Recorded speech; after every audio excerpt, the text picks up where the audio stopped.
მოკეთ როგორც იქნა ცოტა მზე არის გამოსული და ძალიანაც პატივს ცემ ჩემს ლაივებს და ჩემს მსმენელებს, მაგრამ მაინც გადავწყვიტე რომ ვაკის პარკში გამოსულიყავი და აქედან ვისაუბრებ, რა ვიცი, თან ცოტა მზეს მივეფიცხები. პირველ რიგში მინდა გითხრათ სიახლე რომ ეხლა ვემზადები რომ ეს ყველაფერი რასაც ლაივში საუბრობ voice-ის სახით MP3 ფორმატში ცოტა ხანში Spotify-ზე განვათავსო და ან SoundCloud-ზე და აღარ გექნებათ მერე პრობლემა რომ თქვათ ვიდეოს ნაცვლად ესე ხმას ჩართავთ და ისე მოისმენთ ზოგი საჭესთან დაჯდებით, რა ვიცი, ან შეიძლება სამგზავროთ იყოთ სადმე და ყურსასმენებით ჩვეულებრივ მოისმენთ. და ხო ეს იდეა მომაწოდა ჩემმა მეგობარმა ლინდა მადლობა. კაი აზრია, იმიტომ რომ როგორც გავიგე, ბევრი ადამიანი თურმე ესე ყურების გარეშეც მისმენს ჩაკეცილად. ნუ საკმაოდ ბევრს ვაპარაკობ და ამიტომ მესმის კარგად. ხო, დღეს ვისაუბრებ არის ესეთი კრისი მოლტისანტი გვარად, რომელიც არის სოპრანოს კლანში, ეგრეთ წოდებული B ფიგურა, ანუ A ფიგურა არის სოპრანო, წამყვანი თვითონ, ტონი სოპრანო, ყველა მიცის ეს და ის არის ყურადღების ცენტრში. ნუ ვისაც ნანახი გაქვთ სპოილერებს ვიტყვი, მოკეთ თუ არ გაქვთ ნანახი და ყურებას აპირებთ, ვისაც სპოილერები არ გიყვართ, არ მომისმინოთ. ხო და მოკეთ ტონი სოპრანო, რომელიც არის იტალიური მაფიის ბოსი და მას ყავს ბიძაშვილი, ეგრეთ წოდებული კრისი მოლტისანტი, რომელიც არის მისი მარჯვენა ხელი. ანა, დიდი მადლობა ძვირფასო. შენც დიდი წარმატებები. ხო და კრის მოლტისანტი მოკეთ მთელი აი ამ 5 სეზონის მანძილზე არის სხვადასხვანაირად, ხან ასე, ხან ისე, მაგრამ მაინც ტონის ყველაზე ახლო ძმაკაცი და მეგობარი. მაგრამ ეს ერთი შეხედვით და მეორე შეხედვით ტონი არის ასაკით უფროსი და კრისი შვილად ეკუთვნის დაახლოებით. და ვხედავთ, რომ ძალიან მამაშვილის დინამიკა არის, იცი? თავიდან არ ცნობიერდება ეს და მე რაღაც მომენტში იწყებენ, რომ აი შვილივით მიყვარს და ტონი ამას ამბობს და კრისი ამბობს მამასავით მიყვარსო. ნახე, ნელ-ნელა ცნობიერდება, რომ მათ შორის ეს მეგობრულია თუ ხო, აღსანიშნავია, რა თქმა უნდა, ორივე არიან სოციოპატები. თავიანთი ცხოვრების წესით მათი ანუ ეს ცხოვრება არის, რომ ხალხი დაჩაგრონ, ფული გამოსძალონ და ასე ააწყონ მაფიოზური თავიანთი ცხოვრება. ანუ სისტემა რაშიც არიან, თლიანად სოციოპათურია რა. ეს არ არის ჯანსაღის სისტემა, ანუ სისტემა, რაშიც ესენი ოპერირებენ და ცხოვრობენ, თლიანად არის ანტისოციალური და ნუ მათი გადასახედიდან არსებობენ ადამიანები, რომლებიც არის ნუ ოჯახის წევრი, ნათესავის სისხლით ნათესავის ცოლი, ნათესავის ქმარი და მათი შვილები და აი ამ თვითონ კლანის, ასე ვთქვათ, წევრების სანათესაო და ოჯახები და არსებობენ სხვები, რომლებიც მოიაზრებიან რაღაცა საზარბაზნე ხორცი, რაღაც ცხვარი, რომელიც უნდა დაკლა და შეჭამო, ესე ან თვითონ თავის მგლებად აღიქვავენ, ეს სოციოპათოლოგია ზუსტად ამაშია და ვიღაცა უცხო ადამიანები, ვისთანაც რაიმე კავშირი არ აქვთ, თავიანთი გადასახედიდან ყოველ შემთხვევაში, ნუ ეს რაღაცა მასალაა, რომელიც საშენი მასალა. ნუ შეგიძლია გამოიყენო როგორც მონა, შეგიძლია გამოიყენო როგორც რა ვიცი პროსტიტუტი, ან შეგიძლია გადააგდო, როცა აღარ მოგინდება, აი ესეთი ველია. მთელი სერიალის მანძილზე ჩანს, რომ ნუ ნამდვილი ადამიანები არსებობენ, ანუ ტონი და მის ირგვლივ დაორგანიზებული მაფია და არიან არანამდვილი ადამიანები. მათი გადასახედი რო გითხრათ. და ნუ კრისიც აქ არის. კრის ყავს შეყვარებული, ძალიან მნიშვნელოვანი ფიგურა ადრიანა. ნუ იქ ნაჩვენებია, რომ მათ შორის არის რაღაცა ადამიანური ურთიერთობა, ნახე, არ არის ეს რო კრისი არ თვლის, რომ ადრიანას, ასე ვთქვათ, პროსტიტუტივით მოექცევა, მერე გადააგდებს, მერე თუ არ დაჭირდება, გადმოაგდებს, ესე არ არის. შეიძლება ტვინით ესეც ფიქრობდეს, მაგრამ ემოციური ბმა ჩანს, რომ აქვთ ნამდვილი. ნუ საკმაოდ ესეთი პათოლოგიური, რა თქმა უნდა, ხანდახან ცემა, ხანდახან რაღაცა ეჭვიანობა, უსაზღრო და ასე შემდეგ, მაგრამ კრისში ცოცხალი არის ის მეორე მე, არ მომკვდარა რა. ნუ იდეაში ტონიშიც არის ეგ მეორე მე და ყველა ადამიანში არის ალბათ, მაგრამ აი კრისის შემთხვევაში კარგად ჩანს, რომ ის ჯერ ისევ ადამიანურათაც არსებობს რა, როგორც ადამიანი, არა მხოლოდ როგორც რაღაცა მანქანა, რომელიც ემსახურება ამ ტონის იდეებს, ხო? მაფიოზურს. ხო, თუმცა ძირითადად არჩევანი როდესაც უდგება და კრის რამდენჯერმე უდგება არჩევანი სერიალის მანძილზე. ხანდახან არც გაუმართლებს რა, ესეც აღიარებელია, მაგრამ ნახეთ რა არის ძალიან მნიშვნელოვანი რა ადამიანის პიროვნების ფორმირებაში.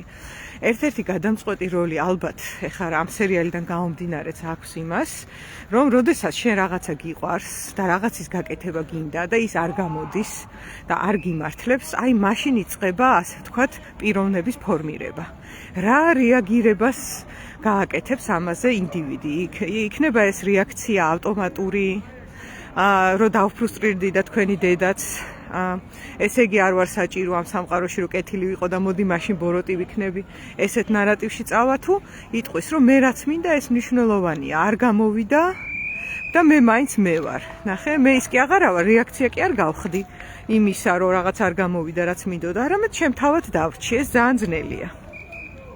და ნუ კრისის შემთხვევაში ესეა რომ კრის აღმოაჩნდება წერის ნიჭი, დაწერს რაღაც საინტერესო სცენარს, მე ჰოლივუდში წავა რომ სცადოს ბედი და იქ დაინახავს რომ პარავენ ამ სცენარს გამუდმებით ყველა. ვიღაც ქალსაც კი მიუგზავნიან, ლამას ქალს, რომელიც მოხიბლავს და ეს უღალატებს ადრიანას და იმ ქალთან გააბავს რომანს. ის ქალი ამოგლიჯავს ინფორმაციას, იმიტომ რომ კრისი ხო მაფიოზია და ამიტომ კრისმა მაფიაზე იცის ბევრი რამ და ესეო დაცქვეტილები უსმენენ, რომ აბა ერთი რა სიტყვის და ინიშნავენ ყველაფერს და უღიმიან რა, რომ რა ჭკვიანი ხარ, რა ნიჭიერი ხარ და მერე ამოარტყავენ წიხლს და გამოაგდებენ უკან. ეს კარგი ეპიზოდია სერიალში, იმიტომ რომ აქ ჩანს, რომ სოციოპათისთვის გადაბრალება ყველაფრის ადვილია. ადვილია თქვა, რომ აი ეს სოციოპათია, ეს თვითონ არის ავანტყოფი და ცუდი რა, ეხლა ვამუქებ. და მეორე მხარე აქ ის არის, რომ სოციუმმაც ამოარტყა წიხლი. ესე არ ყოფილა, რომ მარტო ეს არის ცუდი ტიპი. სცადა კრისმა, ნახე? ეხლა არავინ არის ვალდებული რომ ვარდისფერი ბამბები დაუფინოს სხვას. ამას ბავშვურად თუ მოითხოვს ადამიანი, რომ აი ნახე, მე სცენარი დავწერე და ჩვენ დავიწყოთ რომ ურა, რა მაგარი ხარ რომ სცენარი დაწერე, ყოჩაღ, მოდი. აჰა, ესე არ ხდება. ეს არ არის სამყარო, რომელშიც ადამიანები ოპერირებენ, ასე ვთქვათ რა, ესეთი არ არის. მაგრამ ნუ ეხლა კრისისთვის მით უმეტეს ხო ცნობილი უნდა ყოფილიყო, რომ ესეთი არ არის სამყარო. აი კრისი ამ პერიოდში უკვე მკვლელია. რა, ამდენიმე ადამიანი ყავს მოკლული, მაგრამ ძალიან ბავშვურად გულნატკენ ირჩება, ნახე, რა საოცარია ეს მეორე პოლარობა. ამ ადამიანში გინდა თუ არა ჯანსაღ გარემოზეა მიმართული. ნუ არა ჯანსაღ გარემოში ის მგელივით არის, ლომივით არის. აბა მიდი ერთი კრის გადააბიჯე, ვერ გადააბიჯე, მაგრამ აი ესეთ რეალურ სამყაროში, სადაც სოციალური ადაპტაცია არსებობს. ადაპტაციაც არა, მონაწილეობა სოციალურ ნამდვილ ცხოვრებაში, აქ პატარა ერთი უარი და ერთი ჩვეულებრივი, იმიტომ რომ მე ხელოვნების სფეროში ვარ და ესეთი ინტრიგები, ოდნავ ხელოვნებასთან შეხება თუ ვინმეს ქონია, ყველა მიცის. რომ იქ პაგანინის რო გადაუხერხეს, ასე ვთქვათ, სიმები რო ვერ დაეკრა კონცერტზე, ეს ხო ცნობილია, ეს არ არის რაღაც ისეთი, რომ აი კომეტა ჩამოვარდა. კომეტა არ ჩამოვარდინა, იწვიმა ითოვა. ესეთი რამ მოხდა და ვერ უძლებს კრისი და მაგათი დედაცვატირეო და უკან მოდის. ისევ მაფიაში. ეს პირველი, ასე ვთქვათ, მცდელობა და გამონათება. და საერთოდ მინდა გითხრათ, რომ მამა-შვილის ძალიან ტრაგიკულ ურთიერთობაზე ვსაუბრობ ახლა მე. როგორია მომწამლელი და ტოქსიკური მამა-შვილის დინამიკა, ეს უნდა აღწერო. თორე ეს კრისი არის აშკარად ტონის შვილის პოზიციაში აქ. რა თქმა უნდა გაუცნობიერებლად, ეხლა ნამდვილად შვილი კი არ არის, მაგრამ მამა-შვილის ურთიერთობა მიმდინარეობს და მამა არის ძალიან ძლიერი. ტონი აქ არის, ოჯახის თავი და მაფიის უფროსი და კიდე თან ვისაც გინახავთ არის ძალიან მაღალ ენერგეტიკული ადამიანი, იმდენად იდეალურად ასრულებს ამ დონის როლს, რომ თურმე დაურეკეს ნამდვილმა მაფიოზებმა და უთხრეს, რომ აი ზუსტათო მაგრა თამაშობო, გვევასებიო, მაგრამ შორტები ნუ გაცვიაო. შორტებს არ ვიცვამთო ჩვენო, ჩვენი დონი არასოდეს შორტს არ ჩაიცვავდაო რა. ნამდვილმა მაფიამ დაურეკა, წარმოიდგინეთ რა მაგრაზის თავის როლში. ხო და აქედან გამომდინარე, რომ ის ძალიან ძლიერი ფიგურაა. კრისი, როგორც შვილის როლიდან, ხო? კრისის გამოწვევა ფსიქოლოგიურად არის, რომ გადალახოს ეს როლი ახლა და გათავისუფლდეს და გახდეს ადამიანი მამაკაცი. მაგრამ არ არის ადვილი გადასალახავი ტონი სოპრანო, რა თქმა უნდა. და კრისიც მის გავლენის ქვეშ ძალიან წარეთ არის მოქცეული და ეს პირველი გაფართხალება და სცენარის წერაზე მინდა გითხრათ, რომ ადრიანა ეხმარებოდა, შეყვარებული და ეს ცნობილი ამბავია, რომ ზუსტად ქალთან ალიანსის გამრავლების სურვილი, საკუთარი ასე ვთქვათ გენის სამყაროში გამოტანის სურვილი გნებად ხელოვნების გზით იყოს ეგ არის მამოძრავებელი ძალა, რაც ადამიანს ინსტინქტურად მამას დაუპირისპირებს და გადააღეჭინებს, გადაალახვინებს მას რა მამაკაცს. და ძალიან ისე არის კლასიკური დინამიკა, ეხა ჩანს ხო, რომ ტონის გადამღებ ჯგუფს ფსიქოლოგიური განათლება აქვს. ეს ფაქტია. და იყენებენ ამ სისტემებს რა და ეხა ნახე, პირველი ცდელობა კრახით დასრულდა. იმან გარე სამყარომ, უცხო სამყარომ, მისთვის უცხო უთხრა, რომ არაო. გამოატრიალეს უკან, მოატყუეს, იმანიპულირეს კრისით, აი სასაცილოც კი არა, რომ კრისი, რომელიც არის манипуляციის, რა ვიცი, ერთ-ერთი მოცარტი манипуляციის სფეროში, აქეთ იმანიპულირეს და გამოაგდეს, გამოაბუნძულეს რა, ჰოლივუდიდან. და დაუბრუნდა თავის მაფიას. და ეხა უკვე ორმაგი სიყვარულით დაუბრუნდა. ნახე, ვის დაუბრუნდა? ტონის. ტონიმ რაც შესთავაზა, რა მუსიკაც შესთავაზა, ისე მუსიკის დაკვრა დაიწყო. ალეგორიულად რომ თქვა. ეს ერთი, ეხა მეორე ნაბიჯი რა ხდება და მინდა წინასწარ გაგაფრთხილოთ, რომ ეს ეხა რასაც აღწერ არის სიკვდილის გზა. ტონის ხელით კრისი კვდება ბოლო სეზონში. და ეს ასეა მოწყობილი. არსებობს ორი ვარიანტი. ერთი, რომ ადამიანი განვითარდება და მომავლისკენ მიდის, აქ და ამჟამად საკუთარ თავად გახდომისკენ მიდის და ან ის ეჯაჭვება წარსულს, ძველს, მამობრივის და რა ვიცი, მშობლიურს, ამას იმას და აუცილებლად ფიზიკური სიკვდილის გზა ეს არ არის, რა თქმა უნდა, იმიტომ რომ იქ ახლა მაფიაში ვართ და მაფიის ველში ფიზიკური სიკვდილიც აქვეა.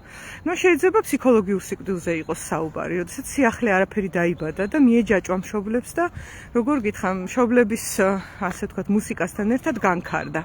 აი წარმოიდგინეთ ეხა რომ მაგალითად ცნობილია, რომ არისტოტელეს და სოკრატეს და აი ამათ მერე 4 საუკუნე ფილოსოფია იყო მკვდარი. რატომ მოხდა ეს? 4-5 საუკუნეს და მგონი მეტიც. და მერეც ძალიან გაუჭირდათ რაღაცა სიახლის მიგნება, იმიტომ რომ იმხელა ფიგურები იყვნენ ესენი. ამათი გადალახვა ეხა და სიახლის შემოტანა ამათ მიერ დატოვებულ ამხელა სიბრძნის ფონზე იყო ძალიან რთული ახალი თაობისთვის, მაგრამ რა თქმა უნდა მოახერხეს. თუ არა და ეხა ფილოსოფია მკვდარი იქნებოდა. არისტოტელე და სოკრატე და ეს სკოლა ერთი მხრივ ხო დიდი პროგრესია, მეორე მხრივ აღმოჩნდა გაჭედილობის საგანი. ყველა მედალს აქვს ორი მხარე, ხო? ესე არის აქაც. ეს პირველი მცდელობა კრისს მოკლედ კოვზინაცარში ჩაუვარდა. ეხლა მოვიდა მეორე, ასე ვთქვათ, ცხოვრებამ, იმიტომ რომ ცხოვრება სულ თავაზობს განვითარების და გამოცოცხლების რაღაც აი გამოწვევებს რა, გვიგზავნის მოსაწვევებს, რომ იქნებ აი ეხლა მზად ხარ. აბა ეხლა იქნებ მზად ხარ ისევ. ერთხელ არა, რამდენჯერმე არის ეს. და აი მეორე გამოწვევა, რაც გამოუგზავნა ცხოვრებამ, მოსაწვევი უფრო სწორედ, იყო რომ ადრიანა გაურიგდა FBI-ს, გამოძიების ბიუროს და შესთავაზეს თავშესაფარი მას და კრისს. როგორც წყვილს, გადაგიყვანთო, დაგიცავთო მაფიისგანო და ახალ იდენტობას მოგცემთ, ოღონდ უნდა ითანამშრომლოთ ჩვენზეო. და აღსანიშნავია, რომ ამ პერიოდში ესენი დაქორწინებას ფიქრობენ უკვე. ადრიანა და კრისი რა, აი დანიშნულები არიან ოფიციალურად, საქორწინო რაღაცებია შერჩეული ის. ნახეთ, როგორი ის არის ვითარება ისე ხო და ფაქტიურად გამოდის, რომ კრისმა ტონი უნდა დააღალატოს ახლა. მე ერთ-ერთ ლაივში უკვე ვისაუბრე, რომ მშობლისგან გამოცალკევებას აქვს ღალატის განცდა ადამიანში. და აი აქ პირდაპირ არის, იმიტომ რომ ეს მაფიის სამყარო ძალიან ახლოა ცხოველურ სამყაროსთან და შესაბამისად ფსიქოლოგიური ფენომენები ფიზიკურად გვეძლევა.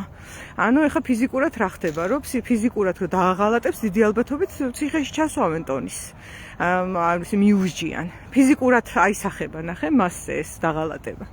და ეს ადრიანას იქიდან გამომდინარე, ძალიან მაღალი დეფლექსიური ბუნება აქვს, ხან ეწევა, ხან სვავს, ხან რაღაცას მოიხმარს, მხიარულია იქ რაღაცა ფრჩხილების გასაკეთებლად დადის და თმას იღებავს და ამ დროს იცის, რომ მისი შეყვარებული და საქმრო უკვე ეხლა არის მკვლელი, იცის მან ეს. იცის, მაგრამ რაღაცნაირად არიდებს ამას თვალს ამ რეალობას და საფრთხეს ვერ გრძნობს, იცი? FBI ეუბნება, რომ შენ რო ხა ეტყვი ამასო, რომ ჩვენთან თანამშრომლობდა, ეტყვიო, რომ მოდი თავშესაფარში წავიდეთ ისეს, გინდაო, რომ დაგიცვათო, იქნება გაბრაზდესო. ხო შეიძლება მოგკლასო ამას რო ეტყვიო. და ისინი ხედავენ, რომ ეს მკვლელია და სოციოპათია და ადრიანა ვერ ხედავს. არაო, ეგ მე როგორ არაო, ვაფშე არ გძნობ საფრთხესო, ესე ეუბნება. ანუ ეს არის მისი, ასე ვთქვათ, ძალიან დიდი შეცდომა. და ეს კიდე ნიშნავს იმას, რამხელა მნიშვნელობა აქვს ადამიანისთვის, რომ იყოს ფსიქოლოგიურად ცოცხალი, შემგრძნობი, ცხადმგრძნობი, გამაცნობიერებელი, რომ ამაზე ვიზრუნოთ, იცი ჩვენ თავიდანვე რომ ვიბადებით, ხო, 1000 რამეზე ზრუნავენ ჩვენი მშობლები, ისინი ზრუნავენ, რომ რაღაცა ანგარიში ვისწავლოთ, რომ მაღაზიაში რომ ვიყიდით, რაღაცას არ მოგვატყუონ, ან გადასახადების დროს რომ არ მოგვატყუონ, გვასწავლიან წერას და კითხვას, რომ ხელი მოვაწეროთ, ან არ ვიცი, წავიკითხოთ, რას ვაწერთ ხელს, ნახე, დაზღვევებია. იმიტომ რომ ადამიანმა როცა წერა კითხვა არ იცოდა, მაგალითად, საშინელებებზე აწერინებდნენ ხელს აფერისტები, ხო, ეს ხო ცნობილია და ასე შემდეგ და არავინ ამბობს, რომ რამხელა მნიშვნელობა აქვს, რომ მე ვიცოდე ჩემი დაცვის მექანიზმები, რომ სიტუაცია როდესაც დაიძაბება, ცხადმგრძნობი ვიყო და არა მიძინებული და ლეთარგიაში მყოფი, იმიტომ რომ შეიძლება აი მაფიის შემთხვევაში სიკვდილის ფასად დამიჯდეს ეს. და არა უბრალოდ ცხოვრებისეულ ტრავმათან რაღაცა ფსიქოლოგიურ ზეწოლად. ხო და ზუსტად ამ ფასს იხდის ადრიანა, რომელიც გაგანია დეფლექსიაში არის წლებია და ნუ ეს ახლა იმ გარემოში ხო საერთოდ სიზმარშიც არ უნახავს, რომ აქ შეიძლება რომ ადამიანი საკუთარ პასუხისგებლობასაც იღებდეს, რომ კი სოციოპათის შეყვარებული ვარ და მე ვერ წარმომედგინა რომ მომკლავდნენ, მაგრამ რა უცნაური ფრაზა დაალაგდა, ნახეთ, სოციოპათია ჩემი შეყვარებული, მე ვერ წარმომიდგენია რომ შეიძლება მომკლას. როგორ ეს? როგორ ვერ წარმოგიდგენია, ხო? აი ამაშია საქმე და სხვათა შორის ფსიქოთერაპია ეშლებათ ხოლმე ხშირად აი ამაში. გონიათ რომ ადამიანს რაც უფრო ლეთარგიაში დააძინებ, გაუღიმებ, დაამშვიდებ, ყველაფერი კარგად იქნება, აი ამას რო იტყვი, თუმცა ეს ყოფილა ფსიქოთერაპია და ეს არ არის ფსიქოთერაპია. თუ ეხლა ჩემთან პირობითად ადრიანა მოვიდოდა და აი ამ ტექსტს აიკითხავდა ნარატივს, რომ აი კრისი მკვლელია, მაფიოზია, მაგრამ მე არ მეშინია, მე ვეტყოდი რომ მე მეშინია შენ გამო. როგორ ხდება რომ შენ არ გეშინია? მიხვდი, ეს არის თერაპია. რომ რეალობას კი არ გავექცეთ და ბუჩქებში კი არ დავიმალოთ ლეთარგიაში, რომ დედა რა ყველაფერი კარგად იქნება, ყველა პრობლემა წავა, სიმშვიდე მოვა, ესეთი ნარატივები, ხო? ეს არ არის. თერაპია არის რეალობაზე კარგი მოჭიდება და აი ხა ფსიქოშემეცნებით კურსს რო ვაკეთებ მაგალითად, ხო? სადაც 7 დაცვის მექანიზმს და ადამიანის სამშინაგან პიროვნულ ჰიპოსტაზს ვასწავლი. კითხვა ჩდება ხოლმე, აი რა თუნდა ეხა ადამიანს ამისი ცოდნა, აი რა თუნდა.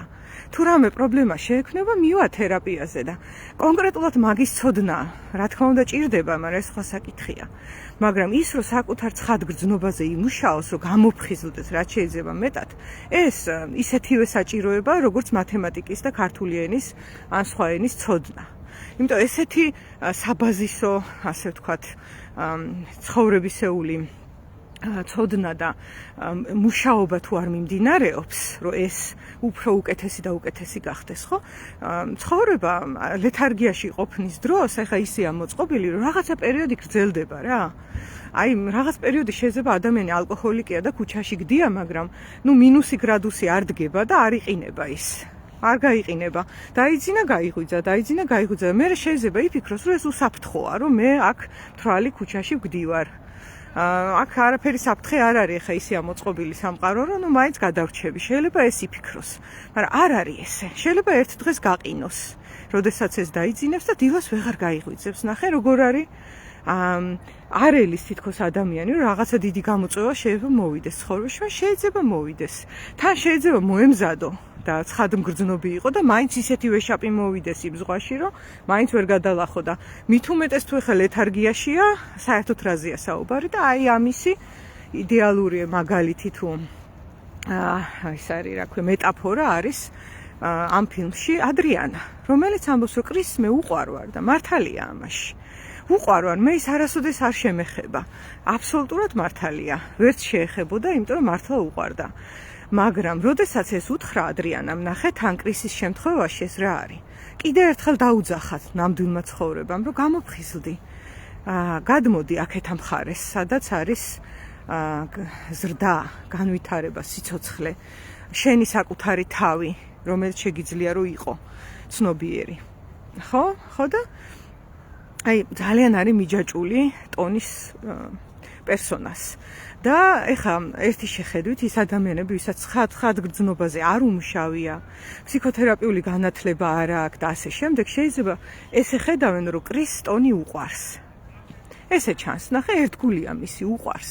და იმდენად ერთგულია და იმდენად უყვარს, რომ ადრიანა რომ ეტყვის თავისი საცოლე, მისი პოტენციურად მისი შვილების დედა, რომელიც მის გვერდით არის, რავი, 10 წელია და ყველაფერში მხარს უჭერს და უყვარს და არ ვიცი, ქალია რა, სიცოცხლეა მის გვერდით მოსული.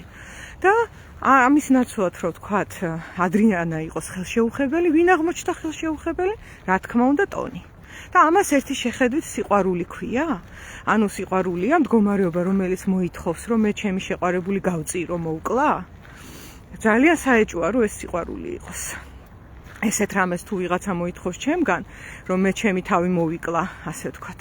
აქ მხოლოდ მიჯაჭულობაზე შეიძლება საუბარი, თან ძალიან ტოქსიკურზე. და ზუსტად ესეთ ფაქტია, რომ ამას უყურებთ, რომ კრისი დაეტაკება ადრიანას და ახრჩობს, ეს რო გაიგებს, რომ FBI-სთან არის, მე ვერ დაახრჩობს, იმიტომ რომ უყვარს და გამოიწევა უკან და ეტყვის, რომ კარგიო, რა თქმა უნდა, მეო შენთან ვარო და წავიდეთო, ატყუებს. და ადრიანა გახარებული და ბედნიერი ბარგს ალაგებს, რომ ის და კრისი ხა წავლენ, ახალ ცხოვრებას დაიწყებენ, კრიმინალს უკან მოიტოვებენ, ესე ხედავს, ნახე, გაბედნიერებულია. ყველაფერი კარგად არის. მინდა გითხრათ, რომ ეხა რაღაც ბიზნეს ტრენინგს გავდივარ და ეხა ნახეთ რა რამხელა სიბრძნე ისწავლება ხოლმე ბიზნესში. რომ თუ შენ წახვედი შეხვედრაზე, შენი პროდუქტი წარადგინე და მხოლოდ დადებითი უკავშირი მიიღე, უკან მოხვედი ოფისში და შენიანები გეკითხებიან, რომ აბა როგორ ჩაიარა შეხვედრამ და შენ ამბობ, ძალიან მაგრა ჩაიარა, ყველას ძალიან მოეწონა, კრიტიკა საერთოდ არ მიმიღია, მითხრეს რომ გადასარევია, აუცილებლად ვიყიდით, ყველაფერი კარგად იქნება, აი ეს როცა მოხდებაო, ჩაინიშნე, ეს არის სიმპტომი, რომ რაღაცა ცუდი ხდება. აი გენიალური ინსაიტია რა, ბიზნესში აქვთ ხოლმე ესეთი ინსაიტი, რა თქმა უნდა, ხა ფსიქოლოგია რო არ იცოდნენ ბიზნესში, ხო ვერც ამუშავებდნენ ბიზნესს. და პირდაპირ იყო, რომ ყველაფერი идеალურად კარგად არის? აი სადაგმართებს ეხა გამოფხიზლება და კრიტიკული კითხვების დასმა, რომ ნეტა რა ხდება? ნეტა რა ხდება, რომ ზუსტად ისეა, როგორც შენ გინდა და რა ხდება? იქვე ეწერა, დიდი ალბათობით თავი დაგიქნიეს. და მოგიცილეს თავიდან, იმდენად არ მოეწონათ ეს პროდუქტი. ეს ერთ-ერთი ვარიანტი იყო. ხო და აქაც ეხა ადრიანა, რომელსაც ყველაფერზე თავი დაუქნია კრისმა, რომელიც არის სოციოპათი, კვლელი და მაფიოზი და კი, ყველაფერი გახარებულია.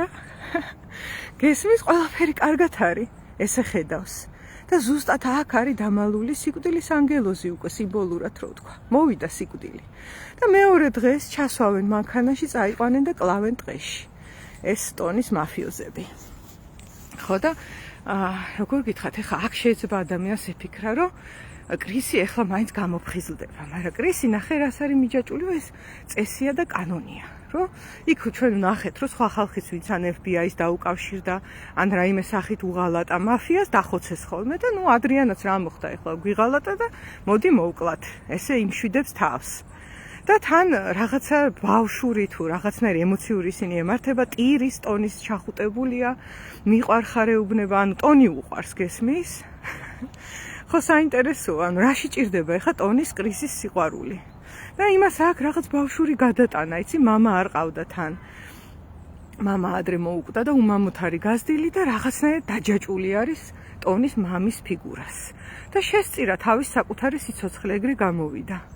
და აქ კიდე მეორე გამოწვევა, მეორე მოსაწვევი, რაც სიცოცხლემ გამოუგზავნა, უარყო. და გაგრძელდა ეხა ცხოვრება და რა თქმა უნდა, კრისის ცხოვრებაში კიდევ დადგა მომენტი, მესამედ, როდესაც ცხოვრება ეუბნება, რომ მოცილდი მაგას, იწამლები მანდ. როდესაც, არის ესეთი ვითარება, რომ ყველაფერს უსრულებს ტონის და მისი უერთგულესია და აი რაღაცა კრიმინალი რაც ჩაიდინა ტონიმ, თვითონ მაფიის წინააღმდეგაც ჩაიდინა კრიმინალი. ანუ ტონი არ არის ადამიანი, რომელსაც რაიმე წესისას წამს. არც მაფიას წამს, არც FBI-ს წამს. FBI-სთანაც თანამშრომლობს, როცა უნდა. ანუ თავის კაცი არის ბოლომდე რა, აბსოლუტურად მაპოლუსშია, რომ აი თუ ისა რა ქვია, FBI დამეხმარება, FBI-სთან ვითანამშრომლებ, თუ მაფია დამეხმარება იმისთვის, რომ მე რაც მინდა ის მივიღო, მაფიასთან ვითანამშრომლებ. არაფერი პრობლემა არ არის. ეს გარეგნულად ესე აჩვენებს, რომ ვითომ მაფიის წესებს იცავს, თორე ფეხებზე კიდია ეგ წესებიც და ის მაფიის ბოსები ზევიდან. ანუ თავისუფალია ამ ხრივ წესისგან და კრისი კიდე წესზე არის დაბღაუჭებული. ხო და ერთგულებს ამ იმას ტონის და ტონიმ რო რაღაცა დააშავა მაფიის წინაშე და რაღაცა ვარდისფერი ზღაპრები მოუყვა ჯერა ეგეც ჯერა და ასე შემდეგ და ამ დროს ტონისში იზრდება უკვე ზიზღი კრისის მიმართ. უნდა რომ მოიცილოს ახლა ესეც თავიდან, იმიტომ რომ აღარც კრისი აწყობს. კრისმა ძალიან ბევრი იცის და თან კრისი მოიხმარს და ერთ-ერთი მოხმარების დროსო წამოაყრანტალოს ტონი ვინ არის, გასკვანჩავენ ამ ტონის და ჩასავენ ციხეში. ანუ მაგრად არ აწყობს, კრისი ვერ ხედავს ამას. ისევ და ეხა ვიღაცა ცოლი შეირთო, ბუტაფორიული, იმისთვის რომ ცოლი უნდა შეერთო. იქ შვილი გააჩინა, რაღაცას თითქოს ცხოვრობს რა, მაგრამ საშინელ განცდებშია და დაუბრუნდება ისევ მოხმარებას. და მას ერთი წამი არ უფიქრია კრიტიკულად, რომ ამ ემოციების და წესების მიღმა დედამიწაზე მუშაობს ჯუნგლის კანონი, სადაც საჭიროებები არის ძალიან მნიშვნელოვანი. ხა სოციოპათების სამყაროში ეს საჭიროებები რაღაცა სიმბოლოებია.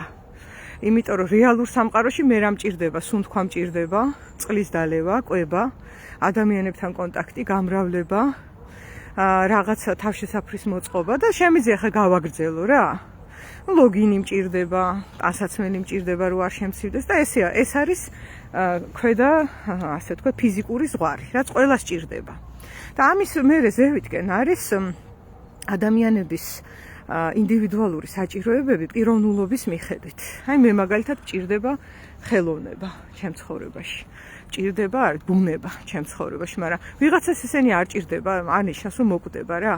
მაგრამ ასეთივე ლეველით არსებობს ადამიანები, ვისაც ჭირდება ფული, ჭირდება ძალაუფლება, არ ვიცი, ჭირდება ყურადღება, ბევრი ვარიანტია. აქ რა ჩაჯდება, ხო და ტონის შემთხვევაში ზის ეგ უსაფრთხოება, იმიტომ რომ სულ დაძდევენ რომ დაიჭირონ და ფულის გამომუშავება. ეს არის აი ორი თავარი დრაივი, რაშიც ის ცხოვრობს რა, ხო და ამაზე კრის არასოდეს უფიქრია, ისიც დეფლექსირებს გარე სამყაროს. ნახე, რაღაცა წესები, მისთვის რაც არის ძვირფასი, გონია რომ ტონისთვისაც ის არის ძვირფასი. რომ აი წესებს დაემორჩილოს, იყოს ერთგული, კარგი მაფიოზი, ამბობს კიდეც რომ მე ჯარისკაცი ვარ, ნახე, რომანტიზებული აქვს თავისი როლი მაფიაში. ხო და ზუსტად აი ამ რომანტიზირებას და ეხა რეებსაც საუბრობ, ხო, სუდაცვის მექანიზმებია და ამ დაცვის მექანიზმებს კრიმინალურ სამყაროში სიცოცხლეები ეწირება. ჩვენ სამყაროში, სადაც კრიმინალი არ არის, ასე ვთქვათ, ორგანიზებული დანაშაული, ამას ეწირება ადამიანის კეთილდღეობა, სიცოცხლის ხარისხი, ადამიანის, როგორ გითხრა, სიხარულის განცდა, ესენი ეწირება. რაც პრინციპში ცხოვრებაა, ისევ ოღონდ სულიერი ცხოვრება. ნუ ფიზიკურად კარგი, ფიზიკურად აი იმ შემთხვევის გარდა გარეთ რომ მინუსია და ადამიანი თუ გონებაზე არ არის, შეიძლება გაიყინოს, ამის გარდა სხვა საფრთხე აქ არ არის, მაგრამ კრიმინალურ სამყაროში ფიზიკურ საფრთხეთ აისახება. და თუ ადამიანს ექნებოდა სიბრძნე, რომ სანამ ესეთი კრიზისი დადგება, იქამდეც მოდი ვისწავლი ერთი ვინა ვარ. როგორ ავარ მოწყობილი ფსიქიკურად. ნახეთ, მე ძალიან წარე გაკვეთილით ვისწავლე, მე თვითონ ვარ დეფლექსიური ტიპაჟი. ჩემი ერთ-ერთი წამყვანი მექანიზმი ეს არის, რომ თვალი ავარიდო. იმიტომ მე რომ ხელოვნება მიყვარს და ბუნება, შემიძლია გავიდე ამ ბუნებაში.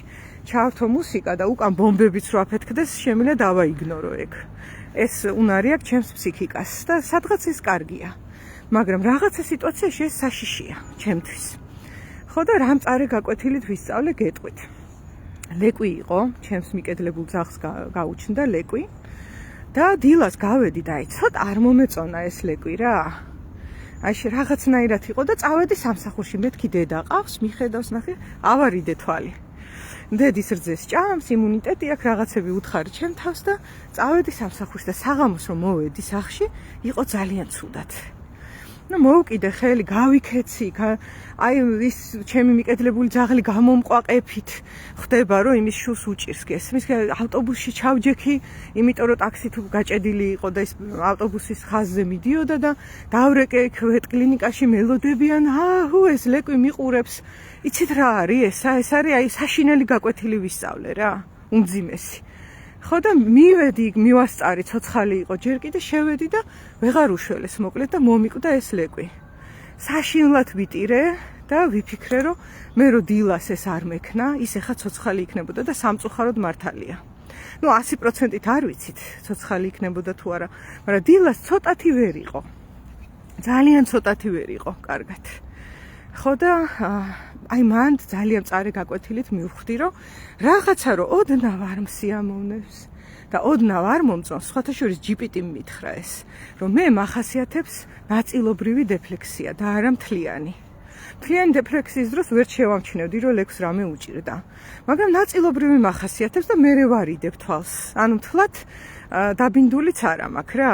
ხო და ძალიან ისა ინსაიტი იყო ეს ფაქტია, რომ GPT იძლევა ხანდახან ინსაიტებს. და ვისწავლე ხა და ნახე ხა მე ციმციმა ჩავრთე ჩემს ფსიქიკაში განწყობა, რომ რაღაცას რომ ოდნავ შევამჩნევ და აი ეს რომ მოვა, იმ ადგილას ვაკვირდები ზუსტად. ეს ვისწავლე, ხო ძალიან მწარე გაკვეთილით და შეიძლება სამწუხაროდ ადამიანები ტკივილის დროს ფხიზლდებიან ძირითადად, მაგრამ შეიძლება რომ ტკივილის გარეშე ადამიანმა წინასწარ განეწყოს ამისთვის, რომ აბა მოდი გავარკვევ ერთი, მე რას ვაკეთებ ხოლმე. რა მჩვევია, რაცაც კონტაქტიდან გავყავარ.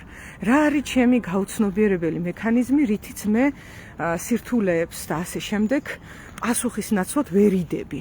იმიტომ რომ ეს არიდება ხო გჭირდება ყველას, მე მესმის. რაღაც მომენტში თვალის არიდებაც საჭიროა. ეს არ არის ტყუილა. ჩვენი ფსიქიკა ტყუილა არაფერს არ აკეთებს, მაგრამ დოზას გააჩნია, ხო? ძალიან ძვირი ფასი გადავიხადე, როცა ის ლეკვი მომიკვდა. მთელი ცხოვრება მემახსოვრება. ხო, ძიმეა ეს. ხო და ამ შემთხვევაში ხა მე ლეკვი მომიკვდა და კრის და ადრიანას თავიანთი სიცოცხლის ფასის გადახდა მოუწიათ. მე მესმის ფილმია, თუმცა როგორც წეგან თქვი, იმდენად რეალისტურია, რომ ტონის ნამდვილმა მაფიამ დაურეკა. ტონის იმას მსახიობს. იმიტომ რომ ძალიან რეალისტურად არის გაკეთებული, ფსიქოლოგიაზე დაყრდნობით, ცხოვრებისეულ რეალობაზე დაყრდნობით და იმით რომ აი თქვათ, აი როგორც ახლა იდეა ფიქსი აქვს ზოგიერთ ქვეყანას დღეს, რომ მიწა, გაიგე, აღარ არის 21 საუკუნეა და საზღვრები არის პირობითობა. იყიდე ბილეთი და სადაც გინდა წადი. ბიზნესის გაკეთება გინდა, აჰა, წადი გააკეთე. სახლის და ეზოს ყიდვა გინდა, მიდი იყიდე სადაც გინდა, ხო? მიწა, ნახე, არსებობს რაღაც ძალიან ადამიანურია ეს ფიქციური ფინალიზმები. რომ აი ბევრი მიწა, დიდი მიწა, ჩემი ქვეყნის საზღვრები უნდა გადავწიო, გაიგე?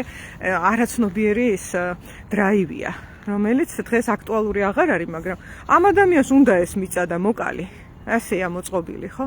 და კრისი იმის ნაცვლად რომ მიხვდეს, რომ ტონი მხოლოდ საკუთარ ინტერესებზე ზრუნავს, მისგან განსხვავებით, ხო? აპროეცირებს. ამას კიდე პროექცია აქვს.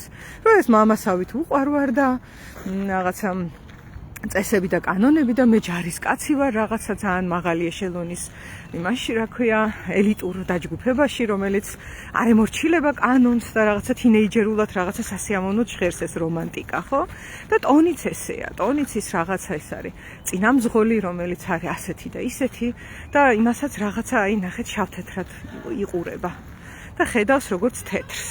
და იქ რომ ამ კაცს შესწირა თავისი შეყვარებული, თავისი ცხოვრება, რომ ის გამუდმებით ჯარისკაცად ამყოფებს და არასოდეს არ ამოიყვანს, მის გვერდით არ დაიყენებს, ესენით ძალიან თვალსაჩინოდ ჩანს, მაგრამ კრისი ამ ყველაფერს აიგნორებს. და დგება მომენტი, როდესაც ტონი გაიგებს, ავარიაში მოყვებიან. იქაც ძალიან უცნაური ვითარება არის, იცი, თითქოს კრის უნდა რომ ორივენი დაიხოცონ. ეხლა რა ხდება? ეს ძალიან ესეთი საკვანძო მომენტია რა. ერთად ხედან მანქანაში სადღაც მიდიან და კრისში ნელ-ნელა ტივტივდება წლების მანძილზე, რომ მას ძულს ტონი.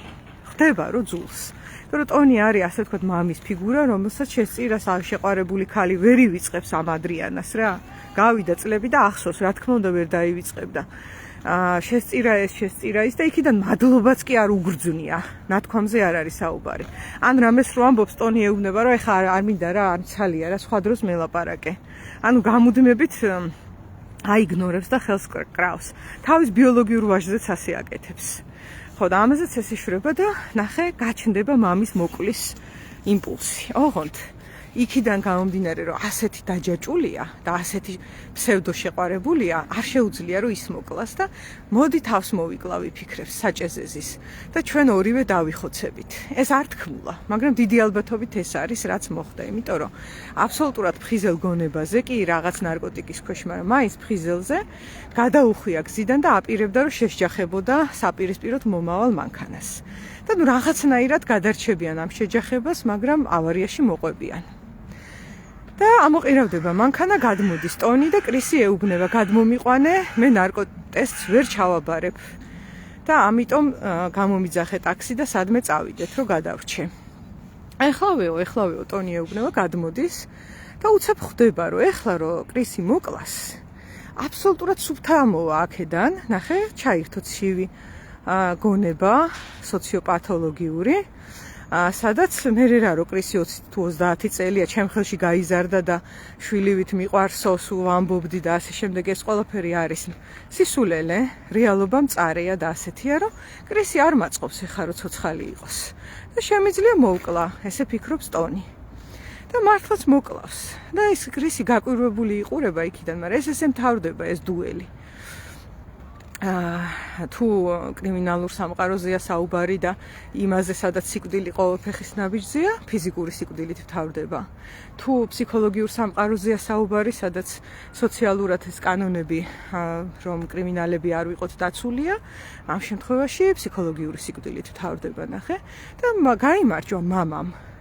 და დაამარცხა ვაჟი, მოკლა და გაისტუმრა საიქიოს და აბსოლუტურად სუფთად ამოვიდა იქიდან. და მინდა გითხრათ, რომ მთელი ფილმის მანძილზე სუცდილობენ ტონის მოკლას და მე სულ ვფიქრობდი, რომ ეს ისეა აწყობილი, რომ ის არ მოკვდება. და მართლაც ბოლო სერიაში ვხედავთ, რესტორანში ზის, ძალიან წყნარად ცოლი მოვიდა, შვილი მოვიდა, მეორე შვილიც მოვიდა და აი შუა დიალოგში წყდება კადრი და მთავრდება. ანუ ეს უსასრულოდ გაგრძელდება, მანამ სანამ არ გაჩნდება ისეთი ვაჟი იმ კრიმინალურ სამყაროში, რომელიც ასე ვთქვათ ტონის დაამარცხებს, მაგრამ ეგეც არ არის დამარცხება, იმიტომ რომ ისევ ტონისნაირი იქნება. სხვა ვერ დაამარცხებს მას. ხო და აქ ცოტა ისეთი კითხვაც ჩანს მერე ფილოსოფიურ ფსიქოლოგიური, რომ აბა მაშ რა არის გამოსავალი და არ ვიცი. შეიძლება უბრალოდ ისე ამოწყობილი, რომ ესეთი სოციოპათოლოგიური სიტუაციები მანამ იარსებებს, სანამ აი ჰოლივუდიდან წიხლისკვრით აგდებენ ხალხს, ვინც ცდილობს რაღაცას, მაგრამ მეორე მხრივ იმათაც ვერ დაავალებ, რომ წიხლი არ ამოარტყან. უნდა და არ ტყავს. ამიტომაც კი სოციუმიც რაღაც დონეზე ალბათ პროგრესირებს და შეიძლება ერთ დღეს ისე შეიცვალოს და ისეთი აქტუალური გახდეს, რომ ესეთი ხალხი აღარ შექმნას. გამარჯობა.